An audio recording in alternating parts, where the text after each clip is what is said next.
Bienvenue dans cette vidéo concernant la création d'une machine modèle et d'une machine fils.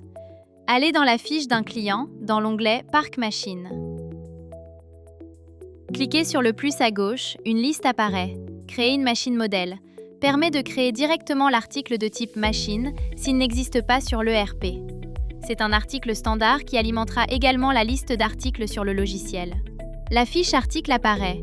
Le type de produit est machine par défaut. C'est obligatoire pour détecter la machine. Renseignez le nom du modèle de la machine dans Description. Mettez un code interne. Enregistrez. Revenons sur le plus. Ajoutez une machine modèle existante. L'article de type machine existe déjà dans la base de l'ERP, mais n'a jamais été utilisé comme machine modèle pour un autre client. Pour finir, créez une machine fils. Créez la machine physique rattachée au client avec un numéro de série et une date d'entretien. Si vous créez une machine fils sans machine modèle, elle sera considérée comme orpheline et alimentera le dossier du même nom. La récurrence ne pourra pas s'appliquer. L'icône Map permet de situer sur une carte la position d'une machine fils.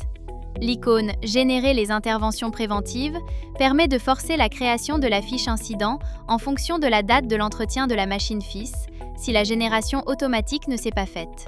L'icône Afficher toutes les machines modèles permet de rechercher une machine modèle qui a déjà été utilisée pour d'autres clients. Sélectionnez en une dans la liste. Cliquez ensuite sur le plus en haut à gauche et créez une machine fils. La fiche apparaît. Vous pouvez modifier le nom, qui reprend automatiquement celle de la machine modèle. Rajoutez le numéro de série. La partie modèle de machine reprend toutes les informations de l'article. Ce n'est pas modifiable à ce niveau. Cliquez sur le crayon pour accéder à la fiche article. La partie fluide frigorigène se remplit soit par la machine modèle, et les informations se répètent sur toutes les machines fils, soit directement ici sur la machine fils du client. À droite, date d'achat et date de première mise en service. Ce sont des dates qui n'ont pas d'impact pour la récurrence. Elles permettent simplement de garder un historique en interne. La case à cocher Soumis CM et la date de démarrage CM. Ces options sont obligatoires pour lancer la récurrence. C'est cette date qui va affecter la révision déterminée dans la machine modèle. Nous verrons comment appliquer une révision juste après. Retournez dans l'interface du Parc Machine. Cliquez cette fois-ci sur le petit crayon de la machine modèle. Allez dans l'onglet Général. C'est ici que vous pourrez ajouter un modèle, une marque et remplir la partie fluide frigorigène qui se répétera sur les machines fils. Nous verrons la gestion des bouteilles de fluide frigorigène dans une prochaine vidéo. Allez ensuite dans l'onglet « Conditions de révision scénario ». Vous devez appliquer la récurrence ici. Cliquez sur « Ajouter ». Définissez le nombre de mois ou d'années dans la partie « Période », puis le nombre de jours avant la date d'échéance pour la génération automatique de la fiche incident.